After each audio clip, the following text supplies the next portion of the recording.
So let me show you how to uninstall or how to remove the Epic Games launcher from your MacBook Neo. Now, keep in mind that if you've already downloaded some games, then it's important to first of all go and uninstall any games you might have installed already. And once every game is uninstalled, quit the application, go to the dock, right click on it, and then select quit. Okay, so if that's not working, you can go to the Apple logo in the top right corner, select force quit, and then make sure you properly quit that application.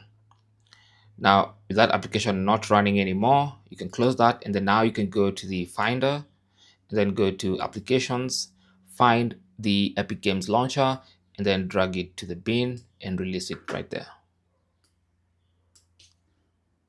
Let's try that again. Just like that. Now it's going to disappear from the Applications folder, and it's now uninstalled. You can double down by right-clicking on the bin. Let's go to the bin, right-click on it, and then select, on the bin, and then empty bin, and confirm that. Simple as that. Thanks for watching. Don't forget to like and subscribe. And if you have any comments or questions, feel free to talk to us in the comment section. Good luck.